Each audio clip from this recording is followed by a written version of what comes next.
Fortunately, I have trained myself to think how does the reader think, right? So basically, it's like a show, like a magic show where you are led to think something, but then the opposite must happen.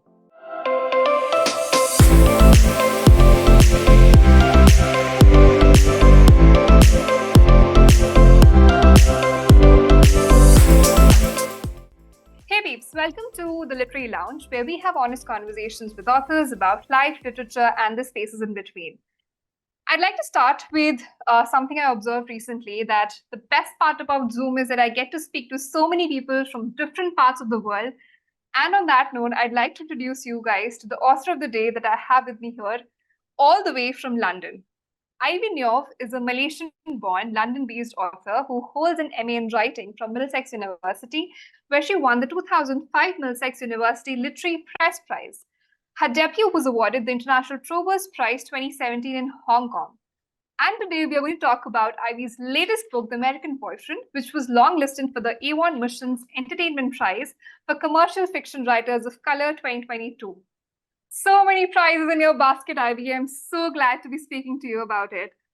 And I can assure you guys that since I've already read this page turner book of hers, that's The American Boyfriend, this discussion is going to be as colorful as the book itself. So, first of all, thank you so much, Ivy, for joining us for this discussion. It's an honor and a privilege to be talking to you about your book, The American Boyfriend. How are you doing, and what have you been reading these days? Thank you so much for inviting me. I'm thrilled to be on your show. Recently, I have read um, Lying in Wait by Liz Nugent. I think she's one of my favorite authors. And I've read Lessons in Chemistry by Bonnie Garmus.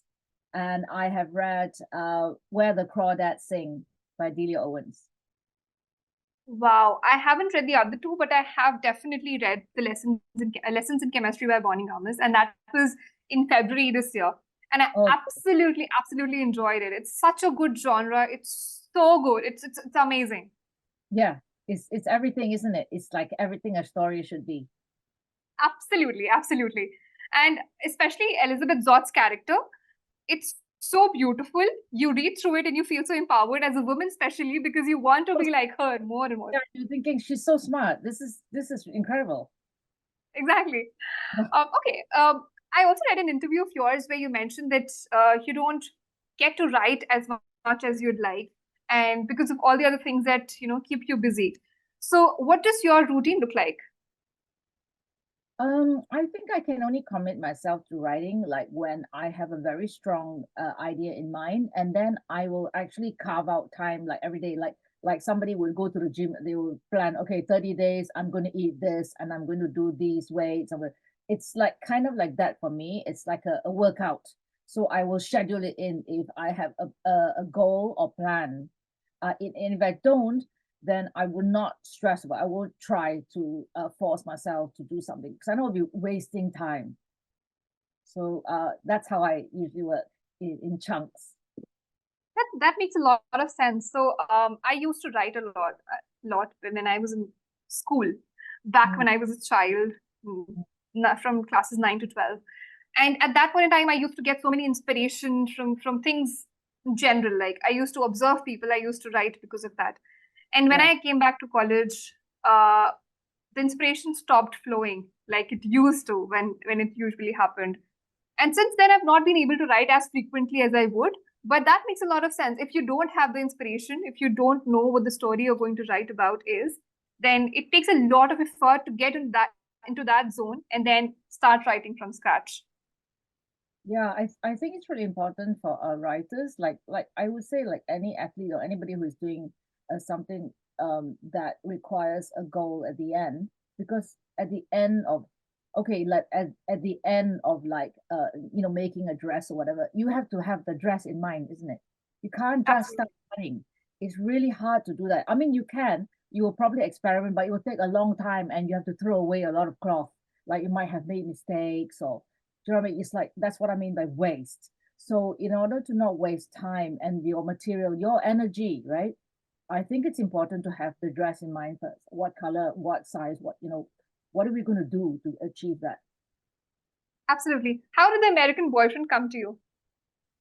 Um, I was very lucky because I think that that's one of the stories which came to me almost fully formed when I went to Florida and I on a holiday and I found the supermarket where I think I was just picking up some stuff. Yes, everything is drinks, food, but then it also had an entire floor to ceiling cabinet of guns.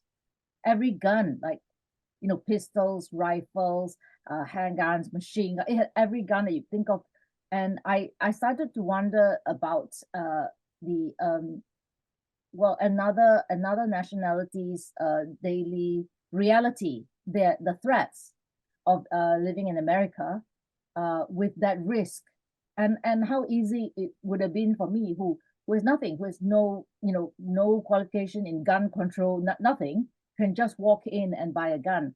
And I started to think of it from another culture's perspective, like what if I was an Asian person visiting, how would that risk represent itself to me and my family?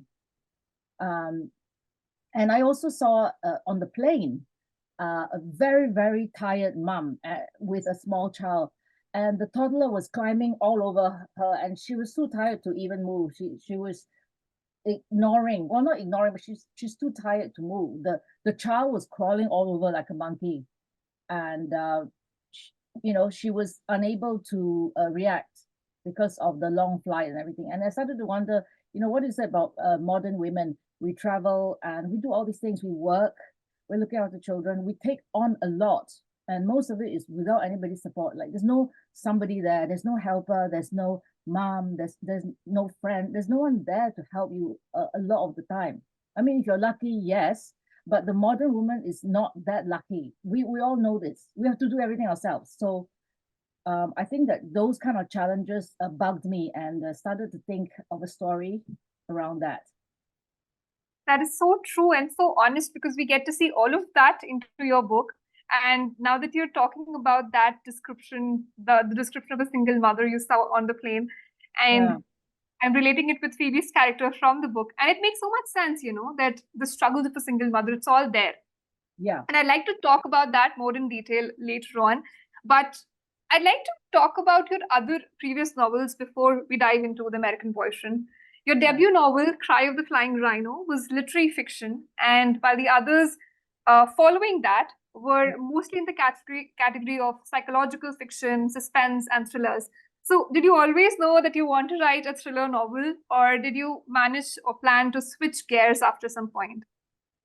I think that I might have accidentally switched. I felt I was naturally moving towards a faster pace. Um, and it was also coincidental with the fact that I was reading more thrillers. I was reading faster paced fiction. And the reason was I was commuting for work. I was doing things which required smaller amounts of my energy, and I couldn't commit myself to something that was requiring a lot more intellectual stimulation. So I started to read things which were both thriller and literary fiction, and it so that kind of dictated my narrative and the direction in which I was going. Wow, that's amazing because I've been reading thrillers a lot, and I was reading Frida McFadden, I was reading Lisa's Rule, and then I stumbled upon your work, and I was like, wow, these are some really great thrillers, and they should get the recognition that they deserve. Oh, So it's amazing to see this. I haven't read your previous works yet, but I really hope that I do get to read it at some point. okay, yeah, I hope so too. On that note, I'd also like to ask you if you have a favorite novel amongst the works that you've written. I know all of them are your babies and you wouldn't be able to choose, but if you were given a chance to pick one of your favorites, which one would it be? Um, I would pick Overboard, which is from 2020, and it came out during the pandemic. I mean, exactly during the pandemic in March 2020. It would be Overboard, and I think that it's because it's uh, a literary suspense, and it's a very, very it's a complicated but like puzzle. Like it's like a Chinese puzzle. You have to put it together yourself using the multiple viewpoint narrative. It's the first time I did a multiple viewpoint narrative, and I was teaching myself too. I didn't know how it was done. And it took a long time, like 2 years of putting back all the pieces. I had to finish it, take all the parts of, away, put it back together and take it all apart and make sure that it all fits together. So I'm very proud of that novel. Wow. And now that you're talking about it, I'm sure going to pick it up. And I'd also like to read more about a suspense novel where I have to figure out what's happening in the end and I have to put the pieces together. I always love such thrillers, where things are here and there and you have to put the puzzle together to find out what exactly is happening, which Yeah. piques my interest. It also becomes a fast-paced thriller because of that. Yes, and I think that trained me since I was training myself. It trained me to write The American Boyfriend, and people have said that as well. That is a puzzle. The multiple viewpoints and the characters tell their own version.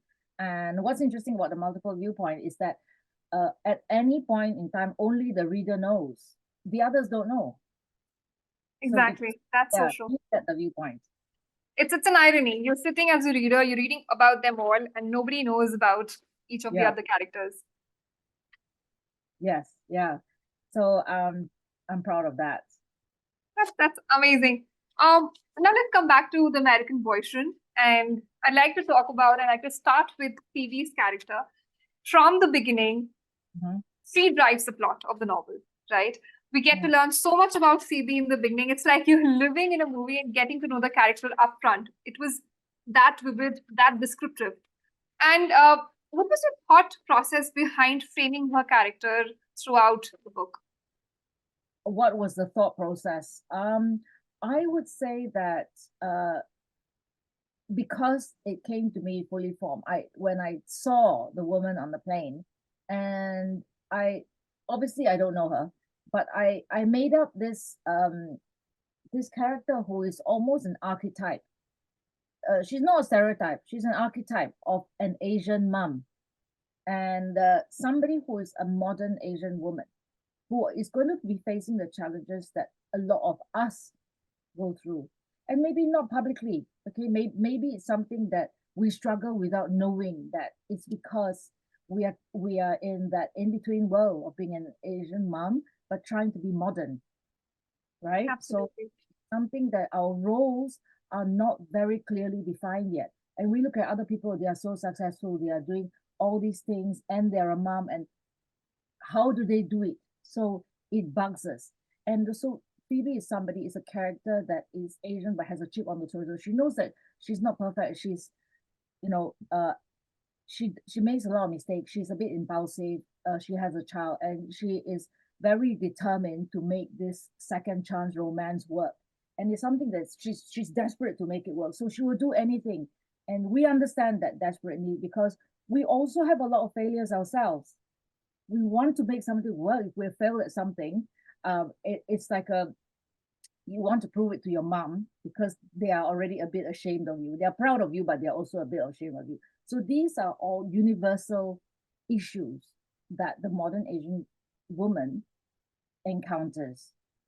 And I want to channel those issues through this character's eyes, because I know that the reader will totally just get it. Like, how everything she does, she's a bit concerned that this is not pre-approved by her mom.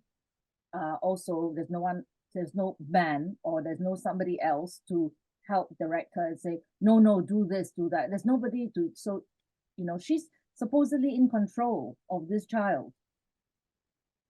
Absolutely. So even now as you're talking about it, I'm relating it with Phoebe's character. I'm seeing her through that image, the modern Asian woman. That actually describes her character very well. And I'm not a mother. I'm not even close to being a mother or even married. But,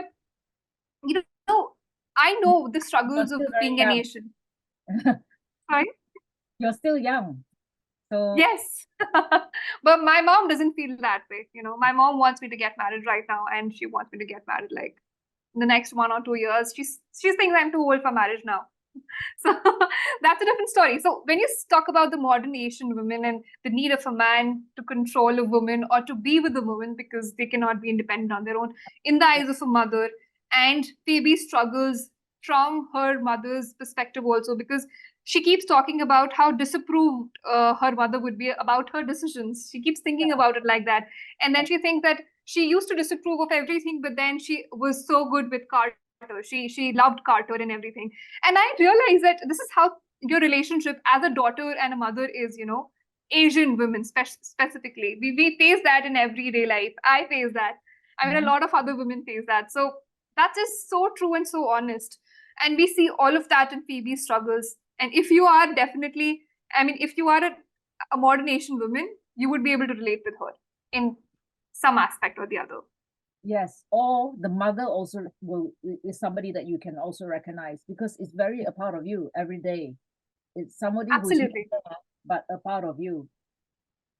Absolutely. I mean, Phoebe's struggle as a mother also. I'm going to dive into that in my next question about how that has been portrayed very well in the novel.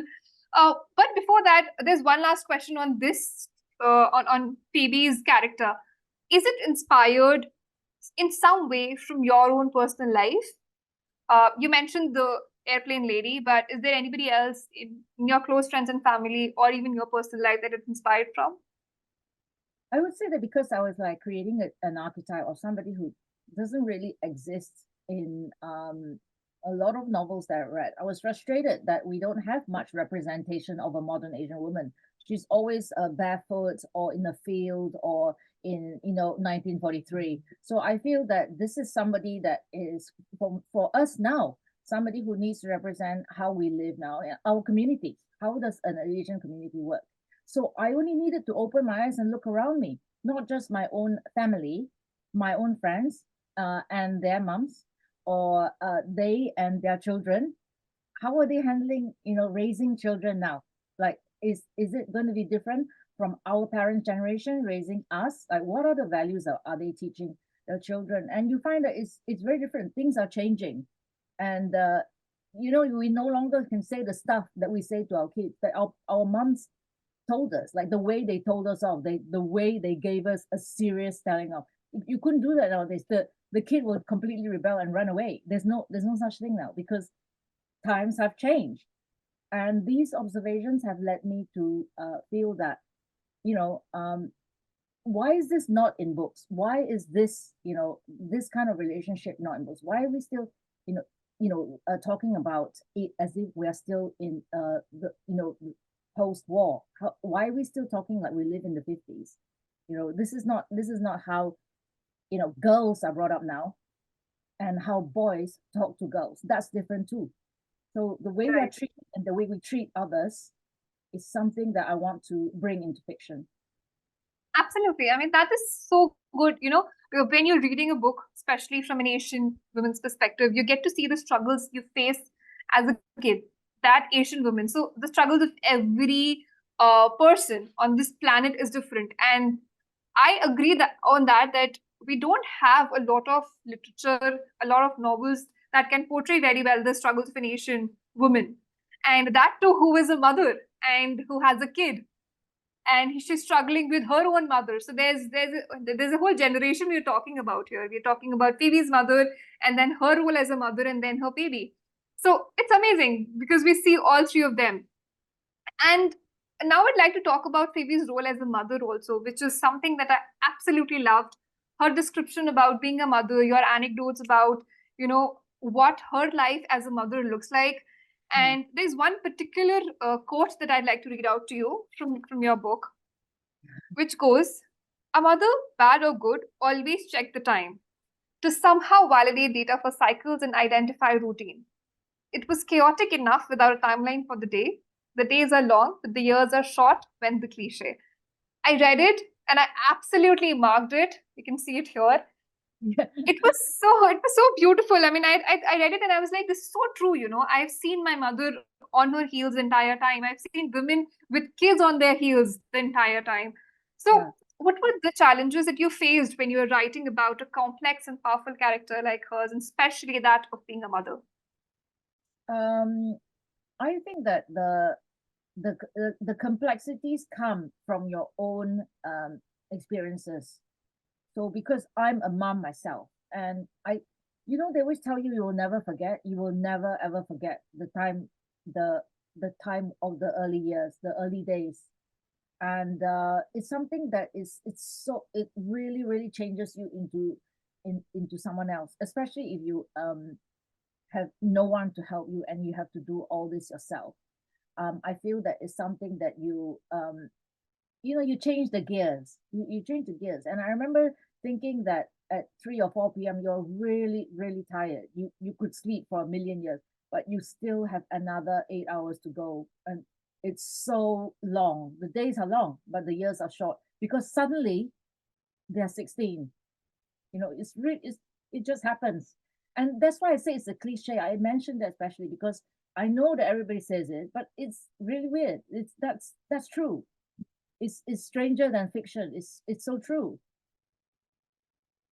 I agree actually. And now that we look back on Phoebe's character, you can also see that because she had a child, she also was more powerful during her entire vacation. She was also more determined to fight for herself and for her daughter. There was a point also when she was about to give up when she had a fight with Roberta. But even Mm. during that time, she was like, I have a child. I cannot give up. I need to stand up for myself. I need to fight this fight.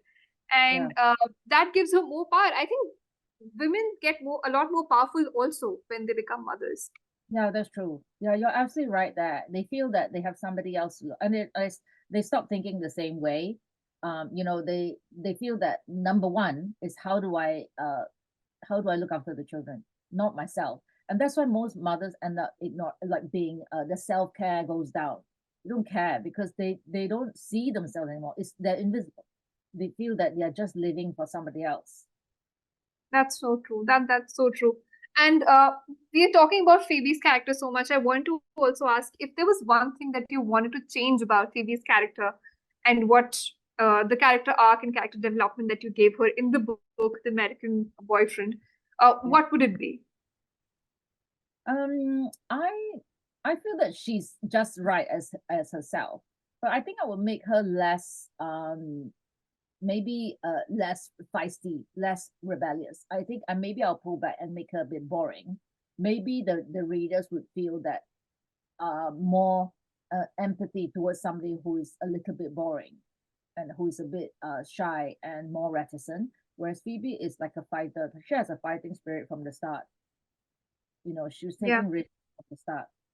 But So I think I like this fighting spirit of hers because it helps you relate with the character as well. Because if women are boring, yeah, I personally don't like reading about them because you need such inspirations from your inspiration in life. When you're reading a book, when you're reading about a strong character, the strong women character, you get mm, inspired to do better, right? So yeah.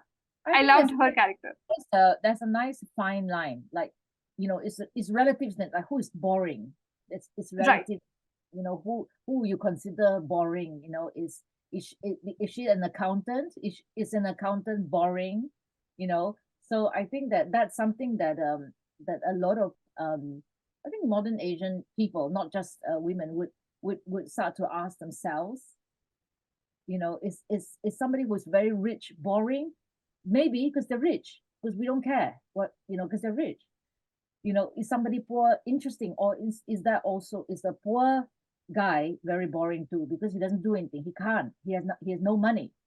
So I think that's something that's very exciting to draw upon for fiction, because obviously this is not it's an extension of reality. We're questioning ideas of socioeconomic uh, you know uh, status. We're questioning you know things that make us excited in real life, like who do we love to hate, or who do we love to love. Absolutely. I mean, that's so true. And now that you put it like that, I think I'd like to take back what I said. And I'd like to think about, rethink about what a boring character would look like. And I might even be interested in reading a character because, of course, it's very subjective Mm, what a boring character for a writer is. And if you are writing a boring character, even that could be interesting to see what their daily routine looks like. exactly. You never know what exactly a boring character is at the end of the day. So that's Yeah, amazing. yeah. I mean, like Great Expectations is a very, very good example. Everybody knows that Pip. He's boring because he's very poor. He just he keeps running away and trying to go back to that girl. So, but then that makes the reader empathize because he's got nothing. So Absolutely. we want to know him. I loved Pip's character also. I've read The Great Expectations as a child when I was in school, but I Yeah, loved his character. I keep going back to that character often because yeah, it's me so too. beautifully written. He's one of the best, like the best novels about like everything. It's like it's got everything a story should be. Absolutely. I agree on that. Absolutely. Yeah. Now let's talk about Carter a little bit, moving on to the next main character of the book, who is the long distance boyfriend of Phoebe in The American Boyfriend. Mhm. We see parts of him, we read about him from Phoebe's perspective majorly in the book. But then we also get to hear his perspective when we get to read about him, when we get to know him better. So while we see Phoebe struggling with a stay in Alamanda Grove, Key West, which is their holiday home, Mhm. it sometimes gets difficult for us as readers to envision Carter as the main culprit because we get to know him and then we see about and then we read about what his thoughts are, what he's thinking, and how he's dealing with it. Yeah. So, what was the initial character arc that you had envisioned for Carter, and how different did it get when when this finally came into being? So for Carter, I imagine what I went into Phoebe's viewpoint. So rather than being an author intervening with them, I wanted to see from her viewpoint, and she uh, was thinking of an ideal American man. So who is an ideal American man? Again, that's very subjective. Who's ideal? Is it somebody very right wing? Who does he vote for? What does he like to do? Does he like to eat burgers? Are we thinking stereotypes? So I wanted her to discover him, and I wanted the reader to also find him, discover him through her eyes only. There's somebody that we didn't know very well, and readers say that we don't know him very well because I want you to know him very well. I want you to go through and find out what she finds out because she thinks she knows him very well because we all have an idea, a preconceived idea in mind of who is the ideal American man, right? We have an idea in mind. We already assumed it from all the movies that we've watched, the TV, the books we've read. We already know what he looks like and is. But is that him? Is that true? So I brought her on this journey, and also brought the readers with me, and because I want them to find out uh his quirks, he's all his imperfections. So that's your perfect American man with the imperfections, the luggage. We get to see that in a lot of places, the perfect American man with imperfections, because Yeah. Carter's character arc is actually very interesting because it changes over time. You keep thinking about him in the beginning that he probably suspicious, and Yeah. then when you read about him, you think that maybe not, and then again you start thinking that maybe still is suspicious because there are so many things happening in the book, and he is always there at the forefront of it that you are pushed to think about him in that light. So I think it's a very interesting character in the book, one of my favorites, definitely. Yeah. um, I have no complaints from Americans. One of the things that worried me as an Asian woman writing about an American man is American readers writing about me, you know, uh, being very unhappy with his character development because I would have made all these assumptions. And but no Americans have complained. They so they they just probably are in line with what you with your writing then. yeah. That's amazing. That's so amazing. And moving on to another interesting part of the book that I absolutely enjoyed, and Mhm. that was the descriptions about Alamanda Grove, Key West. That was their holiday home. It was so stunningly beautiful. I could envision the entire home. I could see the library. I could see the books. I could see the paintings that she found in the bookshelf. And it's so surreal. It gives you dark and kind of haunted vibes also. As soon as Phoebe steps into it, she gets robbed on the first night. Mhm. At one point, I started thinking, what if Phoebe was hallucinating all throughout the book, and we learn eventually in the end that there was no Roberta, no Carter, and she was just going through some trauma and that she was facing? Or what if Phoebe was not human at all? What if she was a ghost? But keeping all of that assumptions aside, I'd like to know how difficult was it for you to write about the description of such an ancient, old, and dark place? And is it inspired from a place in real life? Um, it is and it isn't. I obviously I've been to Florida, so I've seen a few, very incredible old buildings. I mean, it's like a bit like India and a bit like Penang, Georgetown, Penang in Malaysia, where it's like the new and old live together really well, and like huge trees, just like in India. Like I saw trees which go through the buildings, and trees which have taken over the estates, and then the building is still there, trying to vie for its own space, like surrounded by incredible nature. So it's that kind of place, a little bit wild, like the nature keeps trying to take over, the man-made environment. And it's kind of a place that is actually based on a real place that I've designed, a real building, a house that I've designed. Of course, I've changed it a bit to make it creepy. But the main point and the main theme of the settings is isolation. I want this Asian woman who is from a city, like very, very hectic, busy city life, jobs, like trains, buses, to a place where there's nothing. Your nearest neighbor is 2 miles away. So you are just surrounded by nature. And as she found out, it's something to be feared. It's like if you have a small child, then you can't leave it for a minute. You're not in a flat, in an apartment in the city where it's completely contained. Nothing possibly could happen. It's like you're in your own environment. This is not your own environment.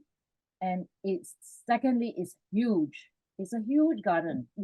They spend time on the first day walking around just to see, what had happened here. And obviously a lot has happened historically because the trees are huge, as I said. So it's an old area. Very true. I loved all of that description, the wild, the wilderness. And Yeah. in the house itself, you see trees, and then there's also an incident with the snake. So I Yeah. loved reading all of that, how it was so naturally flowing, how it was connected to nature all throughout. And you get to see that relationship between nature and a place that old, if it's 70 or 80 years old, if it's that old, then it happens to develop a connection with nature, and because of trees and everything that's happening around them, insects and plants. Yeah. It was so beautiful. It was so real in my imagination. I could see that house and I was And like, wow, I'd like to visit modern that place. young people who live in like modern situations, like us, right? We are modernized and we are urban. We will find it very difficult to be in an environment that is quite hostile. Like, the moment you're not looking, the rain comes in and then the snake come in. It's like, you're just thinking, what the hell? It's like you can't do anything without looking out. Like, you could drown. Something is bound to happen, and you're also swarmed by insects. So it's not something. It's like a hostile environment, even though it's beautiful and it's natural. We want that. We as humans want to escape somewhere that's like that. But when we do, we realize that we don't know how to cope with it. We can't handle all this nature. It's too much. You know, we, Absolutely. yeah, That is so true. I have my grandfather's place. It's not a village, it's like a secluded place. But I get very troubled even if I visit for like 3 or 4 days.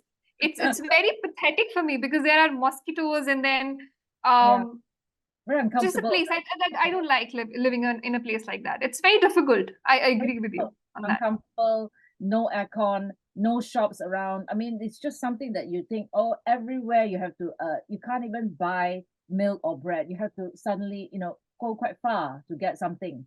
And then you realize that the whole day is spent doing all this, getting stuff ready, stopping the kids from dying, all this kind of like dangerous stuff that you're having to do because you're somewhere so beautiful. Exactly. And because it's also a patriarchal place, I mean, a patriarchal society, a little backward, I won't say very much, but still. So, as women, also, we're not allowed to step out of the place. People are often very conscious about that, you shouldn't go out, let your father do it, or let your brother do it, or somebody else would go and buy that thing for you. Yeah. Yes. And like being helped.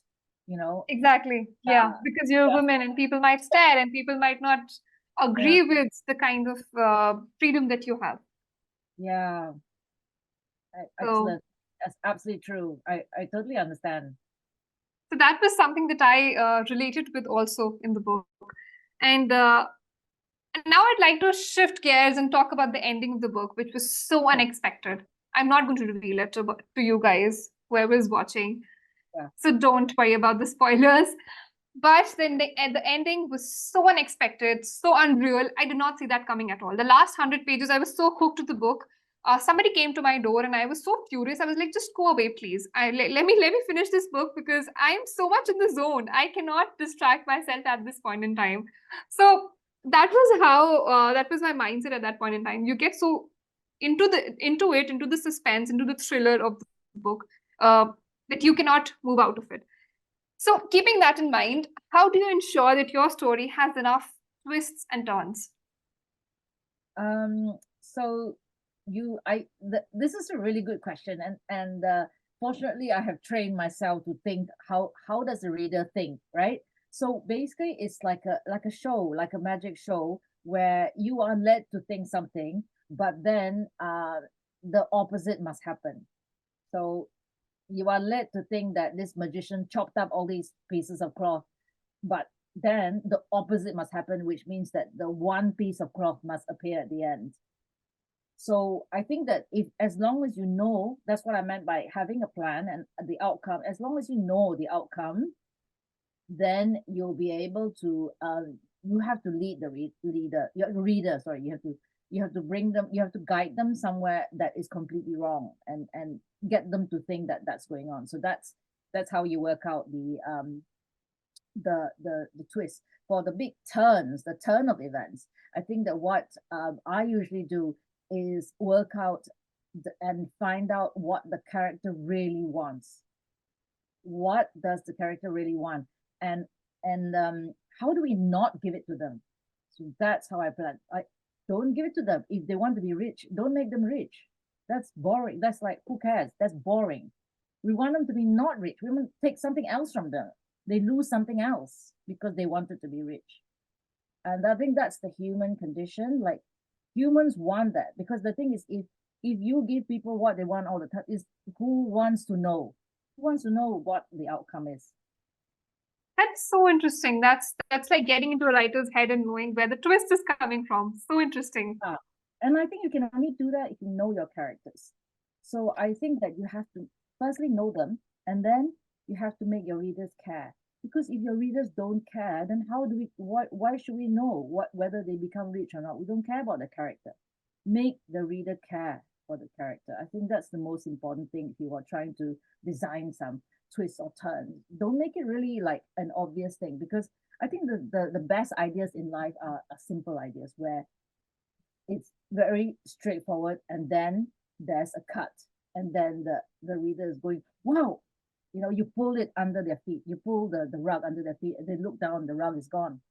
So that's a simple idea. That's how I describe things. No weird things, no funny stuff, because readers hate that. Readers are very smart. So I try not to outwit my readers, because I'm writing for somebody who's probably smarter than I am. So they can see it coming. Right. And also, did your character at any point in time surprise you? Like you were envisioning something else for the character, and then you were like, okay, this Yeah, character might do this. wonderful when that happens to a writer, and every writer will tell you, I think it comes, probably you have to persevere. It comes about after about halfway through the book. They will do things that surprise you because you've created somebody so real. And then you have to change your story to suit what they said, what they just told you. When they start speaking, and you have created a voice, their voice can come through quite strong. And that's why I try to get this right within the first, the opening, to test the waters and make sure that this is the right main character, that her voice or his voice is good, is strong enough to carry through. You're going to go through 70,000 words. It's not easy. That's why a lot of stories have to stop, because the voice is not strong, it's weak. If your main character's voice is weak, then that is not the main character. Maybe it's someone else. It has to be That's someone so else. true. Yeah, That is so true. I mean, the main character should have a very strong voice so that they can drive themselves throughout the book. Yeah. Now, I'd also like to talk about the cover of the book, which you've mentioned in the acknowledgements that you were the one who designed it. So, what was the inspiration behind the cover image? And did you know that this was going to be it when you were working on the novel? Because we see parts of it in the book. We read parts of it in the book. So, what was it? Okay, so I I sort of already am a designer, but I do cover design for like other authors, and you know, sort of I'm not doing it like commercially, so I just do it for a few people that I know, and then it's nice to have a sideline in it. So from this side hustle, I decided to approach the publisher Penguin, and I came up with a few ideas, like four concepts. And my main concept was the theme of isolation. I think it's really important as a designer to get the one idea across. So I wanted to depict a lone swimmer who's female, and Mhm. and she's looking over her shoulder. So in my other concepts, there was either no swimmer, the pool, but in a very very isolated location with like huge trees. Yes, Yes. and she's looking over her shoulder because we want to sense like some kind of anxiety. What is she waiting for? Who is she waiting for? You know, what's she looking for? And why did she look over her shoulder when she's arrived at the edge of the pool already?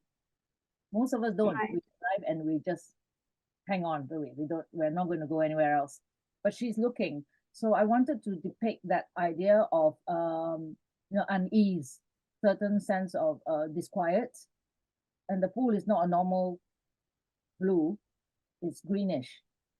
And that's because she's somewhere where it's um isolated, and maybe the pool is not very well looked after either by that guy. As you know, there's a correlation with the pool cleaning routine and all that. Mhm. Yeah, so I thought that this I think this speaks the cover of the lone swimmer. Once I was in a public pool and I saw a sign which is very odd. It says no lone swimming allowed. So I thought, what does that mean? No lone. And I realized that it's because it's dangerous to swim alone. If you had a fit or if you had an accident, there's no one. That's so It true. no one Yeah. in charge of you. You couldn't So get true. help. I mean, I'm not a swimmer. I don't even know how to swim. I tried learning swimming, but I was so scared of the water. I couldn't. I like went Yeah, to 2 classes and then I couldn't. But I eventually plan on learning swimming at some point in life, yeah. if not now. But I can absolutely understand that swimming alone in the water could be dangerous, Dangerous, especially especially if it's in a secluded place. yeah, secluded. If you can't, or not very strong swimmer, or if you did have an accident, like if you did bang your head or something, you can't help yourself. That's so true. There should be either a guard there or somebody else who's swimming with you.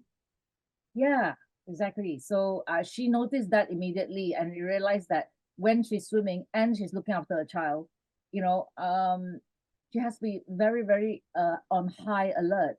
You have to be watch out all the time. You're not really swimming. You're not relaxing by swimming lengths because you have to be looking after the child. Exactly. Yeah. That makes so much sense. I loved the cover of the book. It made me think so much about the story, about Phoebe's life, and in general, like all of the story, because there are bits of other parts as well where we learned that there is a swimmer other than Phoebe as well, who was a very good swimmer. So, Yeah. yeah, all of that was very beautifully mentioned, and it helped me relate with the cover of the book as well, which is why I want to ask you this question. Oh, thanks so much. I think you're And the person who's ever asked about the cover design, the concept. And I think that, like when I see a cover, I always think it makes or breaks a book. It's the most important thing next to the book. If you can't find a cover that people pick up without even reading the back, then that cover doesn't really work. You want them to pick it up and think, what's this? What's going on? You want that feeling of we don't know what's going on, but we have to pick it up. Right? So and exactly. And also in this digital age, you're designing a cover which is that small because everybody is only going to look at that when they are shopping on their phone, right? So this is the digital age. It's got to stand out at this size, not at this size. That is a big challenge now, I think, in the design world, in the industry. Absolutely. I think, and I've been a person who picks books on the basis of covers. So I totally understand that the cover of the book needs to be interesting so that people are intrigued to read about what the book is, to pick Yeah. the book up and see what's happening. And even you don't read this part unless and until you pick it up and then because of the cover, right? Yes, that's So the second most important because I have picked up books thinking, I don't know what this is, but I love it. I'm going to look at, yeah, I have to turn around the back. You see? That's exactly. the impulse thing. And as readers, we are very visual. What people don't realize is they think we're just reading words, but readers are visual because it's all about imagination. We want to see something that's attractive. We don't want to see something that is unattractive or unpleasant. We want that, just that. We want the look of it first before we find out. Absolutely. So this just gives you an insight into what you're going to read. And if you are vivid enough with your imagination, you'll also see that, there are struggles that this woman on the cover is facing, and there's something else sinister going on behind her back. So it's a very thought through cover, I would say. Oh, thank you. Now, with The American Boyfriend being a success, so many people have read it, so many people have enjoyed reading it. I have. What are you working on next, and when can we expect to read another work of yours?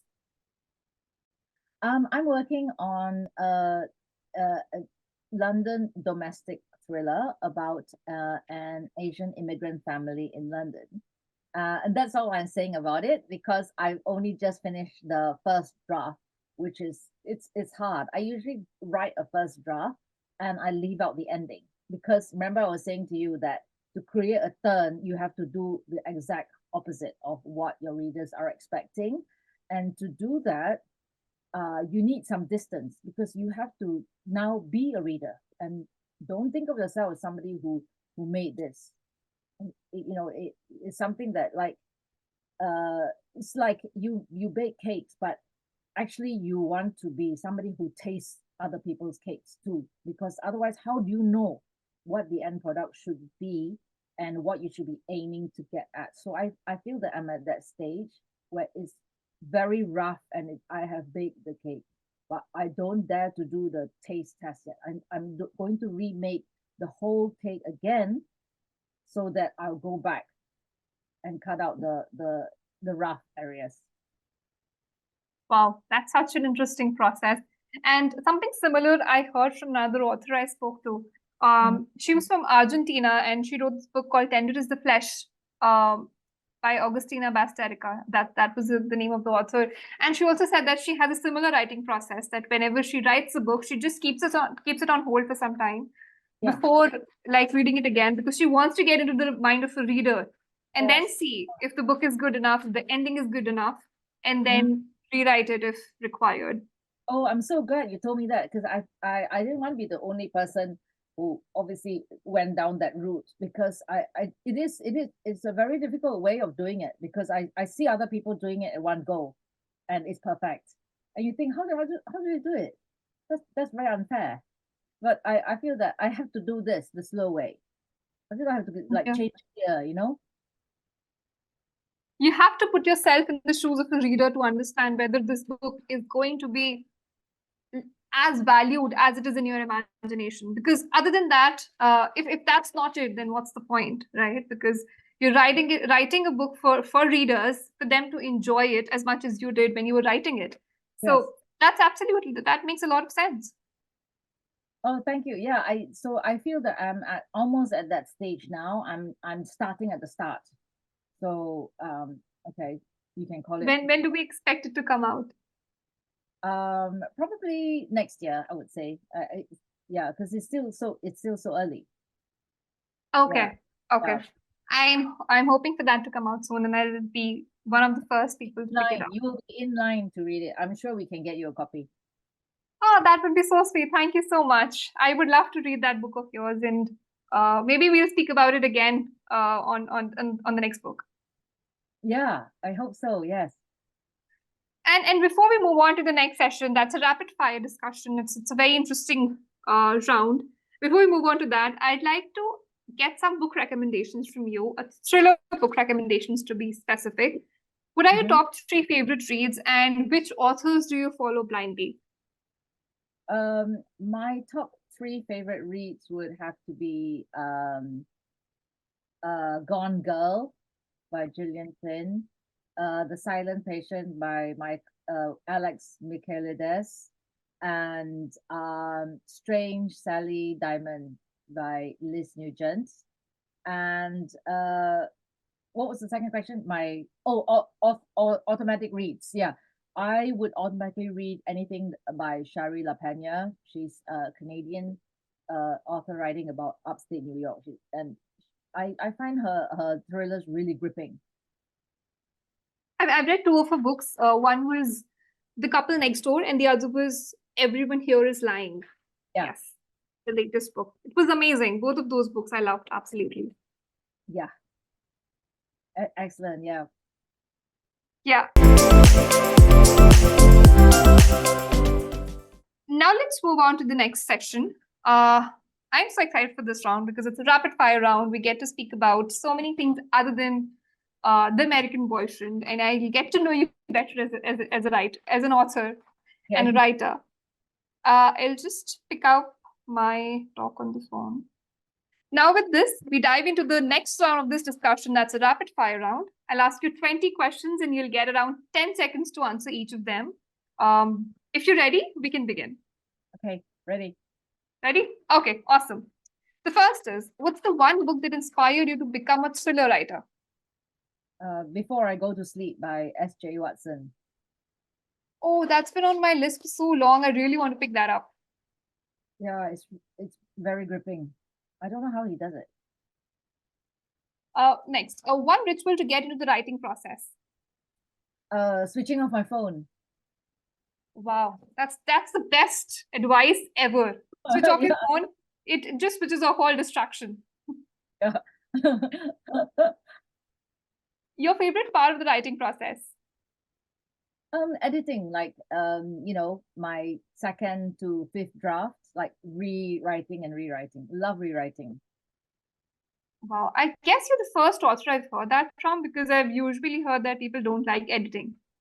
Oh, yeah, no, I like it. It's like fixing something, like you got holes in your clothes. It's like fixing them. It's That's easier than amazing. new clothes, right? It's easier to fix the holes. Yeah. Yeah.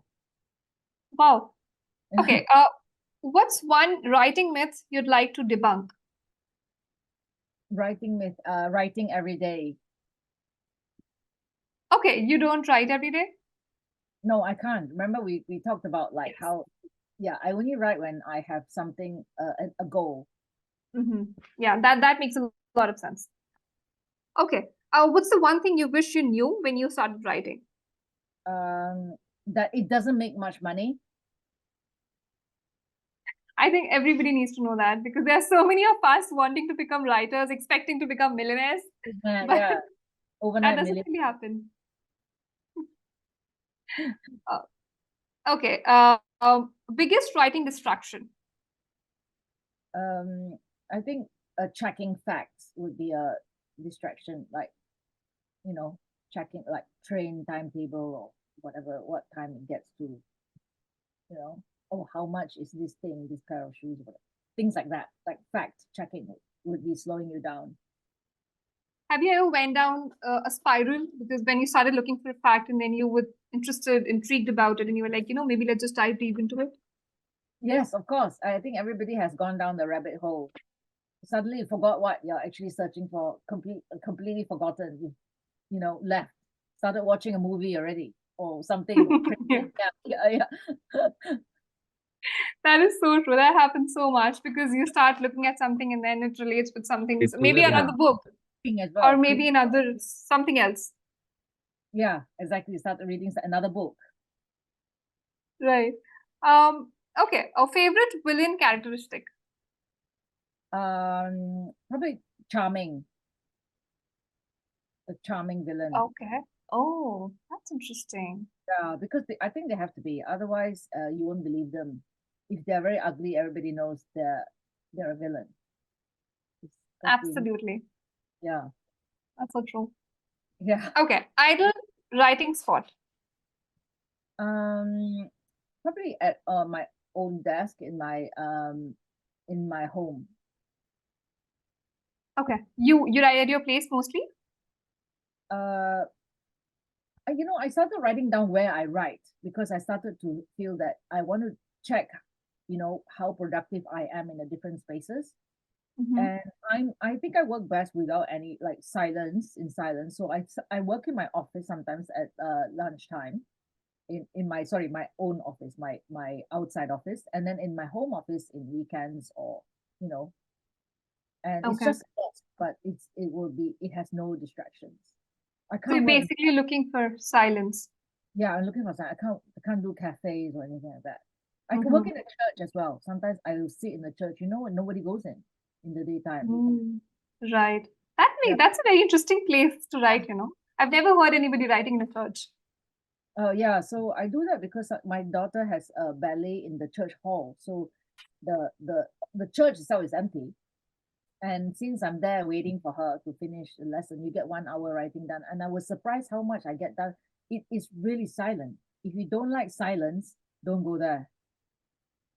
It's like Right. perfect space. You can really think. And if you don't like to, you can actually pray because it's totally mindful to be in a space that is so quiet. Of course, you're Right. going to turn off your phone if you want total silence. Absolutely. Yeah. Yeah, That's yeah. another aspect of it. Okay, your top tip for writing compelling dialogue in thrillers. I think keeping it short, like the characters don't talk too much. It's like I stick to the 1-2-1-2 rhythm. Somebody says something, somebody has to reply. Somebody says something, somebody has to reply, and that's it. They don't do exposition. They won't talk a lot about something. It's got to lead the story on. So I feel that it's got to move the plot. So it's got to be quick. Makes sense. Mm, Makes sense. Makes a lot of sense. yeah. And what's your stance on killing of major characters? Probably not a very good idea until it's near the end, or unless you're trying to move the story forward or do a shocking revelation. Yeah. Okay. I've read a lot of romance novels that have broken my heart because of some Ah, main character dying, but thrillers not so much. yeah. Okay. Most unexpected inspiration for one of your stories. I would say that probably a dreaming. Like my first novel was a dream that I wrote down. I was very excited because I think that some dreams you forget. I mean, actually, most dreams you forget, right? But Mhm. then if the idea comes back, then you know it's good. It will Wow. come back to you. You have to write it down. This reminds me of two things. One, Stephanie Meyer's novel Twilight, the entire series was inspired because of a dream. Ah, I remember something. And yes, and the other thing is that Melodying, the name of my page, is because I saw it in a dream. And it does not make any sense. It's not a real word, but Oh, I saw it in a dream that I had to open something with this name. And I wrote it down as soon as I woke up so that I don't forget it. And it is oh, exactly the same spelling. And I saw that dream when I was in class 11. I was very young. oh, So it's such a good here word. I we was are. yeah. It's now you solved the mystery. That's an interesting word. I wonder what it means. A name. You know what it means. I'll eventually make a definition for it sometime later. Yeah. Okay. If your writing style was a music genre, what would it be? To say Britpop, sort of indie Britpop. Makes sense. Yeah. Favorite genre to read outside your own? Probably literary fiction. Right. I love that too. Yeah. Um, one song you'd like to dedicate to Phoebe.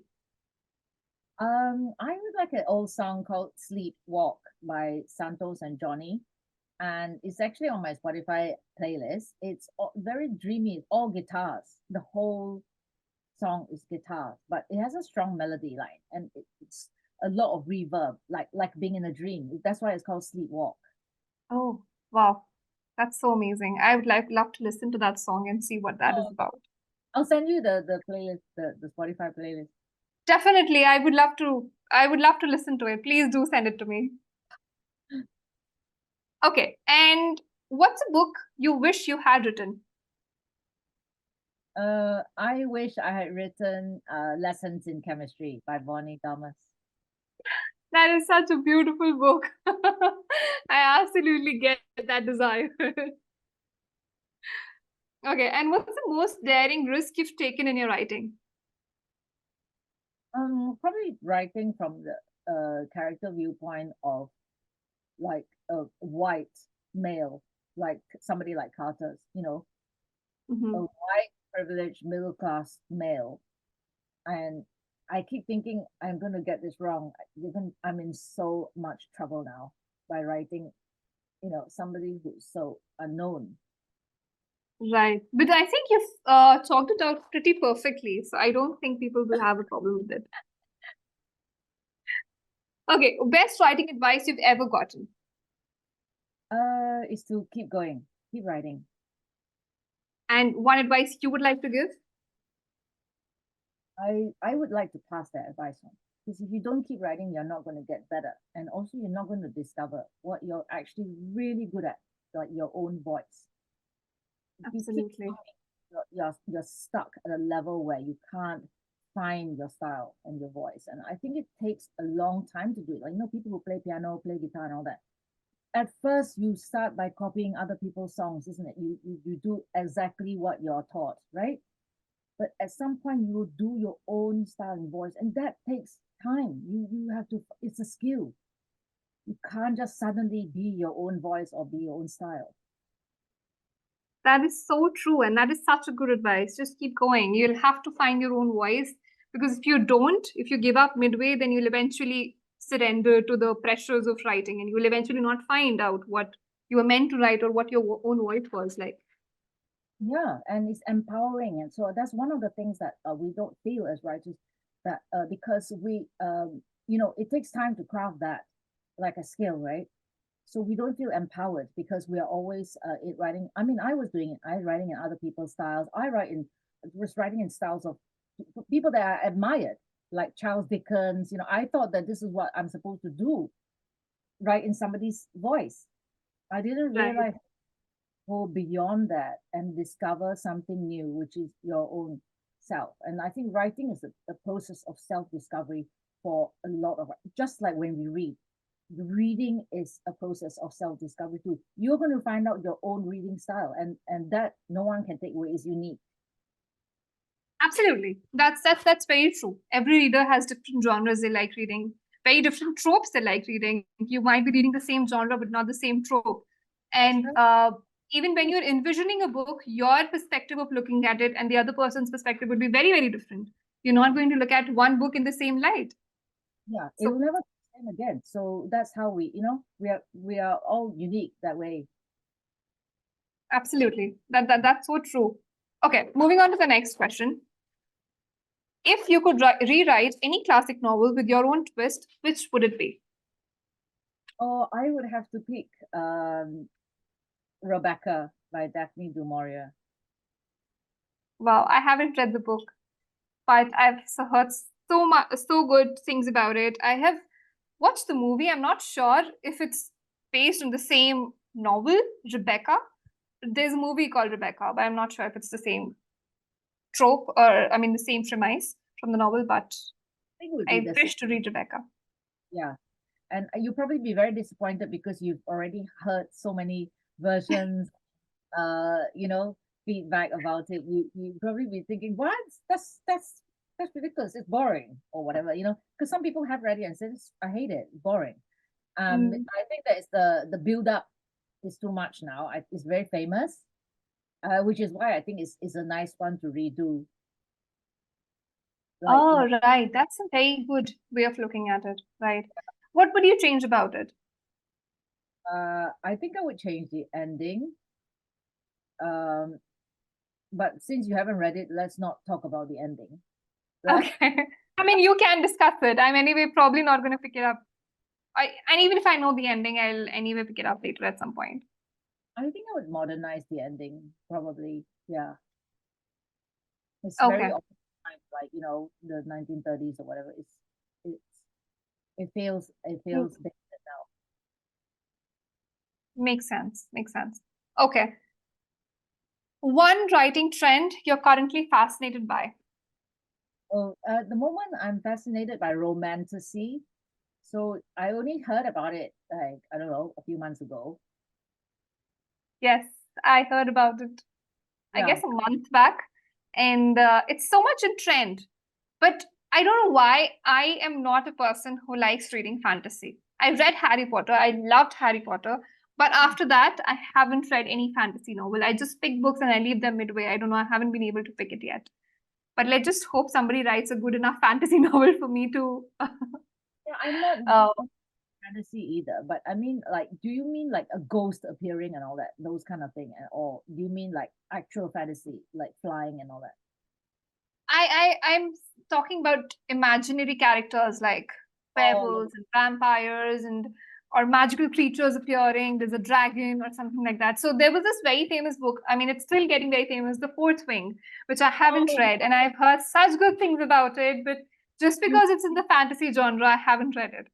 yeah, it's going to be hard if you don't like, because I don't read fantasy either. That's why when you ask me what am I fascinated by, I would say romantasy, since I don't read. I mean, I'm like you.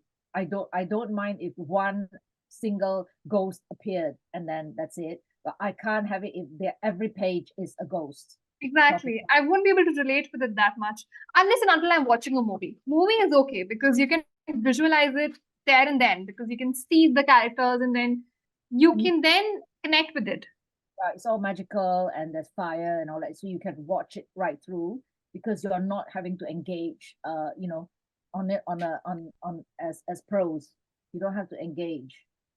You're passive in as a Exactly. you're passive. You just watch the stuff that's going on the show. Exactly that. So that's why I haven't been able to catch up with the trend, but let's see what happens. Yeah. And the last question in the rapid fire round. What's the Okay. one story you were hesitant to write but feel you eventually must? I would love to write a classic love story. I would love to write a great love story. And it's got to be modern romance I and would not love to read that.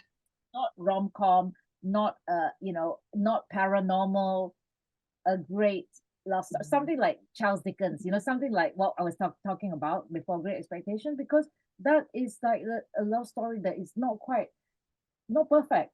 That's what I want. And not perfect story of its time. It would be so Something wonderful. like Taylor Jenkins Reid, if you've Yes, read her like work. that.